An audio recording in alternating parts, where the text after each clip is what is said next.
আপনি যে মোবাইলটি কিনতে যাচ্ছেন সেটা কি ওয়াটারপ্রুফ নাকি ওয়াটার রেসিস্ট্যান্ট, আপনি সেটা কিভাবে বুঝবেন? তো প্রথমত আপনি যেই মোবাইলটি কিনতে যাচ্ছেন সেই মোবাইলটির মডেল নাম্বারটা অবশ্যই আপনাকে জানতে হবে।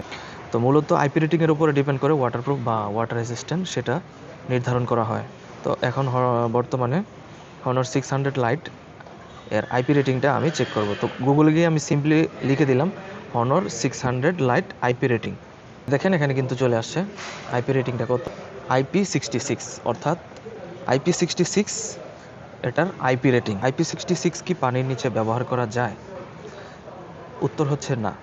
IP66 রেটিংপ্রাপ্ত কোনো ডিভাইস পানির নিচে ডুবিয়ে ব্যবহার করা যায় না। এটি মূলত পানির তীব্র ঝাপটা থেকে সুরক্ষার জন্য তৈরি, অর্থাৎ আপনি এটাকে পানিতে ভিজিয়ে রাখতে পারবেন না, কিন্তু এর উপরে যদি বৃষ্টির পানি অথবা কোনো কারণে অ্যাক্সিডেন্টলি পানি পড়ে তাহলে কোনো সমস্যা নেই, কিন্তু পানিতে আপনি ভিজিয়ে রাখতে পারবেন না। এটি কোনো নির্দিষ্ট সময় পানির নিচে থাকার জন্য সার্টিফাইড নয়, তবে এটি শক্তিশালী পানির ঢেউ বা তীব্র ঝাপটা থেকে সুরক্ষা দেয়। আপনি যদি পানির নিচে কোনো ডিভাইস ব্যবহার করতে চান তবে আপনাকে IP67 1 মিটার গভীরতায় 30 মিনিট পর্যন্ত আপনি ইউজ করতে পারবেন।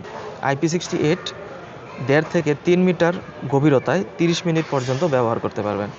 IP69 পানির গভীর পানির চাপের পাশাপাশি উচ্চ তাপমাত্রা এবং তীব্র পানির প্রবাহ সহ্য করতে পারে। অর্থাৎ আপনি যদি ফুল ওয়াটারপ্রুফ মোবাইল কিনতে চান তাহলে অবশ্যই আপনার আইপি রেটিং মোবাইলের 67, 68 কিংবা 69 হতে হবে। এর নিচে যে রেটিংগুলো, এই রেটিংগুলো কিন্তু ওয়াটারপ্রুফ না, আপনি পানির নিচে ভিজিয়ে ইউজ করতে পারবেন না। এটা শুধুমাত্র পানির ঝাপটা থেকে আপনার মোবাইল ফোনকে সুরক্ষা করবে। এটার জন্য একটা সতর্কতা আমি জানিয়ে দিচ্ছি আপনাদেরকে।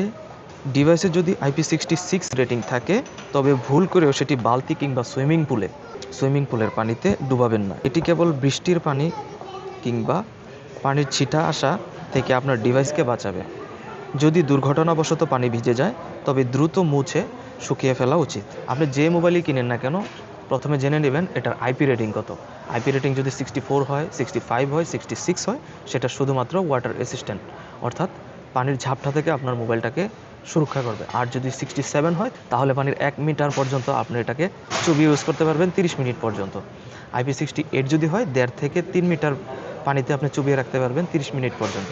আর যদি IP69 হয় তাহলে সেটা আপনি গরম পানি নিতেও আপনি পানি ইউজ করতে পারবেন। তবে একটা জিনিস মাথায় রাখবেন, আপনি শুধুমাত্র নর্মাল যে পানিগুলো আছে আমরা সেই পানিতে মোবাইলগুলো ইউজ করতে পারবো। IP69 হোক কিংবা 67 হোক, 8 হোক, শুধুমাত্র নর্মাল পানিতে আপনি ইউজ করতে পারবেন। যদি আপনি সাগরের লুনা পানি বা লবণাক্ত পানিতে এই মোবাইলগুলোকে ব্যবহার করেন তাহলে অবশ্যই আপনার মোবাইলের চার্জিং পোর্ট এবং আদার্স যন্ত্রপাতি নষ্ট হওয়ার সম্ভাবনা আছে।